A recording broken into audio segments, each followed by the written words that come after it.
फरूक नसीम साहब, एक बड़ी कन्फ्यूजन सी है जिस पर सवालात भी उठ रहे हैं कि एक तरफ हुकूमत ने सेनेट इंतखाबात में ओपन बैलेटिंग के लिए ज़ाहिर है सुप्रीम कोर्ट में सदारती रेफरेंस भी एक तरफ आप लोगों ने दायर किया हुआ है, दूसरी तरफ आज आपने पार्लियामेंट में आईनी तरमीमी बिल भी आप लोग लेकर आ रहे हैं, आज आपने पेश भी किया, राना सनाउल्लाह ने कोरम पूरा ना होने की निशानदही भी की।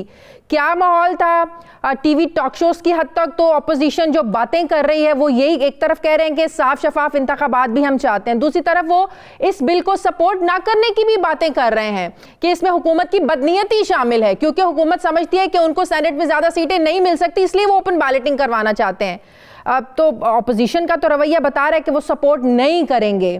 तो क्या ऑप्शन है आप लोगों के पास? बहुत शुक्रिया, वालेकुम सलाम, बिस्मिल्लाहिर्रहमानिर्रहीम। मैं गुजारिश आपसे करूं, 3-4 आपके सवालात हैं, एक एक करके मैं जवाब देने की कोशिश करता हूं।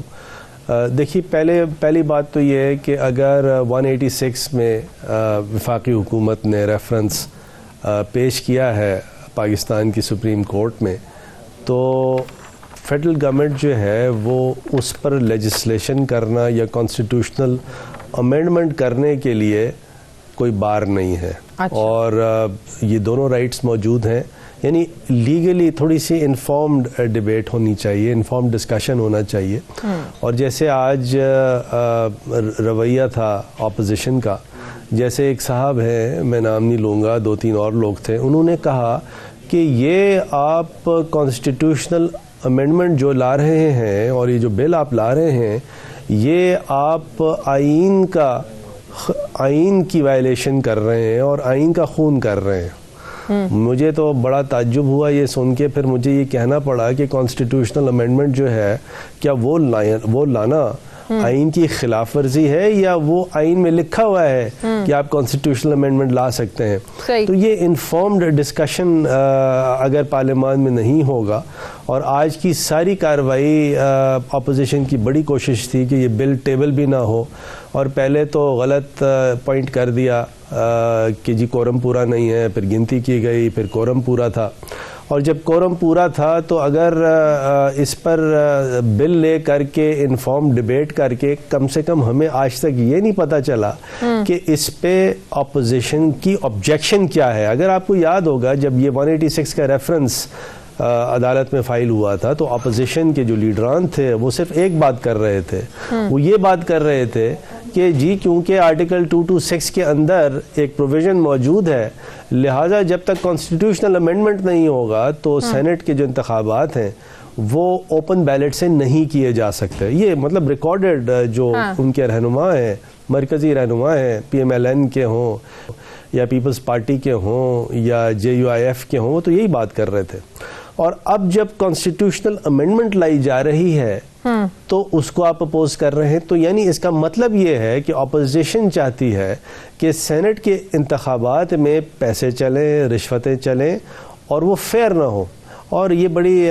या तो कोई इसके कोई मंतक हो जो सामने आए, किसी किस्म का कोई नहीं हो सकता था कि एक तरफ अगर रेफरेंस दायर किया उसके फैसले का इंतजार कर लिया जाता, आईनी तरमीमी बिल पेश किया जाता, और अगर आईनी तरमीमी बिल लाना ही था, ये आप लोगों का प्लान था कि पार्लियामेंट में इसको लेके आना है, तो फिर रेफरेंस किस वास्ते दायर किया? देखिए, मैं गुजारिश आपसे करूं कि जहां तक के रेफरेंस का ताल्लुक है और जहां तक के आईनी बिल का ताल्लुक है, तो ये दोनों चीज़ें एक साथ हो सकती हैं। अच्छा। जो अटॉर्नी जनरल साहब ने और बाबर अवान साहब ने प्राइम मिनिस्टर साहब को एडवाइस दी थी, वो अटॉर्नी जनरल की तो एक मोहतात एडवाइस थी, वरना तो ओपन बैलेट का आप के लेजिस्लेशन लाई जाती और लेजिस्लेशन ला के अगर कराई जाती तो नहीं, ऐसा नहीं हुआ, बल्कि एक मोहतात अंदाज में एडवाइस दी गई कि चलिए सुप्रीम कोर्ट चलते हैं, वहाँ से एडवाइस ले लेते हैं। अगर सुप्रीम कोर्ट ये कहती है कि हाँ जी ये 226 से कवर्ड है तो बात दूसरी है, अगर 226 से यानी 226 जो कॉन्स्टिट्यूशन की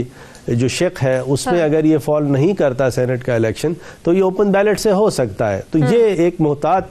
मेरे ख्याल में गवर्नमेंट ने एक रवैया अपनाया जिसमें कोई बुरी बात नहीं है। और जब ये देखा कि ये अब सेनेट के इलेक्शन बिल्कुल करीब आ रहे हैं और कल को कोई ये ना हमसे कहे कि जी आपने ये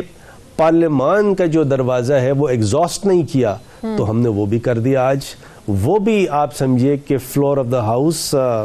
پہ یہ پیش کیا گیا, اور یہی اس کا منطق ہے کہ اگر ویسے تو ایک بدقسمتی آپ اس کو کہہ لیں, ایک بیریئر رہا ہے پچھلے 2.5 سالوں میں اپوزیشن کی طرف سے کہ اپوزیشن نے حکومت کے قوانین میں آپ لوگوں کا ساتھ نہیں دیا, آئینی ترامیم میں آپ لوگوں کا ساتھ نہیں دیا. ابھی بھی اپوزیشن کا رویہ یہی بتا رہا ہے کہ وہ اس پر ساتھ نہیں دیں گے. پھر جو دوہری شہریت کا آپ لوگ جو اس میں ترمیم کرنا چاہ رہے ہیں, جی دوہری شہریت والا جو ہے وہ آئے, الیکشن لڑے, اگر الیکشن جیتا ہے تو حلف لینے سے پہلے وہ اپنی شہریت کو چھوڑ دے. اس پر بھی اپوزیشن کو اعتراض ہے کہ بھئی آپ اپنے کچھ چند لوگوں کو نوازنے کے لیے جو ہے نا اس چیز کو آپ لے کر آ رہے ہیں, یہ شخصی آپ لوگ جو ہے نا وہ ترمیم کرنا چاہتے ہیں کچھ لوگوں کو فائدہ دینے کے لیے. تو اگر اپوزیشن ساتھ نہیں دے گی, جو لگ رہا ہے نہیں دے گی, کیا آپشن ہے آپ لوگوں کے پاس پھر؟ دس از دا کوشچن. دیکھیں ہمارا پہلے تو جو اپوزیشن نے جو اس کے اندر جو ریزننگ دی ہے بالکل it doesn't make any sense, کیونکہ دیکھیں یہ جو ڈول نیشنلز کے لیے جو بل لایا گیا, یہ پاکستانی جو ڈائسپرا ہے پوری دنیا میں, چاہے وہ انگلینڈ ہو, امریکہ ہو, یورپ ہو, کینیڈا ہو, اور وہ بڑے محب الوطن پاکستانی ہیں, یہ ان کے لیے ہے. ان میں سے لوگ پی ٹی آئی میں بھی ہیں, ایم کیو ایم میں بھی ہیں, پی ایم ایل این میں بھی ہیں, پیپلز پارٹی میں بھی ہیں, یہ سب کے لیے ہے. یہ ایسا نہیں ہے کہ یہ بل جو ہے صرف ان اوورسیز پاکستانیز کے لیے ہے جن کا تعلق پی ٹی آئی یا ایم کیو ایم سے ہو, یا جن کا تعلق جو ہے جی ڈی اے سے ہو. نہیں, ایسا نہیں ہے, یا کیو لیگ سے ہو. نہیں, یہ بل تمام پاکستانی ڈائسپورا کے لیے ہیں, چاہے وہ پی ایم ایل این کے ہوں, پیپلز پارٹی کے ہوں, پی ٹی آئی کے ہوں, ایم کیو ایم کے ہوں, کیو لیگ کے ہوں, جی ڈی اے کے ہوں, کسی بھی اے این پی کے ہوں, کسی کے بھی ہوں. تو یہ جو اپوزیشن نے کہا ہے کہ چند لوگوں کے لیے یہ بل لایا جا رہا ہے, تو یہ تو اسی جو میں نے آپ کے سامنے جو ریزننگ دی ہے اسی سے نفی ہو جاتا ہے, پہلی بات. دوسری بات جو آپ نے بالکل صحیح کہا کہ جی پھر ہم کیا کریں گے. دیکھیں ہمیں کچھ نہیں کرنا, ہمیں تو عوام کو یہ بتانا ہے کہ آج کی جو حکومت ہے وہ شفاف الیکشن چاہتی ہے, اور اس نے بھرپور کوشش کر لی, چاہے پارلیمان گئی, سپریم کورٹ گئی, اور ہر جگہ گئی, تاکہ کوئی ہم سے یہ نہیں کہے کہ آپ نے کون کون سی ایسی کنڈیشنلٹیز تھیں یا ایونیوز تھے جہاں آپ نے دروازہ کھٹکھٹایا نہیں. تو اس سے یہ بات تو ثابت ہو گئی کہ آج کی حکومت جو ہے وہ ایک فیئر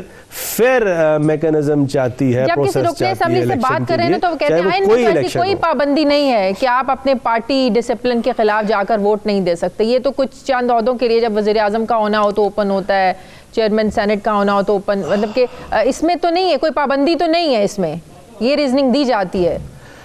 لیکن دیکھیں ہوتا یہ ہے, میں آپ کو بتاؤں ہوتا کیا ہے, آج کا نہیں, یہ کتنے سال کی بات ہے. ہمارے جب سے یہ سیکرٹ بیلٹ سے سینٹ کے الیکشنز ہو رہے ہیں, اس میں یہی ہوتا ہے. میں آپ کو اپنی اگزامپل دوں, میں 2018 میں ابھی دوسری پارٹی کی بات ہی نہیں کر رہا, میرے اپنے الیکشن میں 2018 میں جب میں سینٹ کا الیکشن لڑ رہا تھا, تو آدھے ایسے لوگ تھے جنہوں نے ایم کیو ایم کے کینڈیڈیٹس کو ووٹ نہیں دیا. کیوں نہیں دیا؟ پیپلز پارٹی کے پاس پیسے تھے, زرداری صاحب کے پاس پیسے تھے, یہ اس کا ریزن ہے. This is the truth of the matter. مطلب بات یہ ایسی کریں which should not insult your intelligence. کم سے کم بات تو فیکچولی درست ہونی چاہیے. بات یہاں پہ ہے کہ پھر جس کے پاس پیسے زیادہ ہوں, جس کے پاس زرداری صاحب کے پاس پیسے زیادہ ہیں, نون لیگ کے پاس پیسے زیادہ ہیں, وہ یہ ہارس ٹریڈنگ کر سکتی ہے, کروا سکتی ہے. دیکھیں اسی کا تو راستہ روکنا ہے. الیکشن ہوا نا, اگر تو واقعی اپوزیشن, in other words, یہ پیسے کی گیم ہے, پیسے کا کھیل ہے.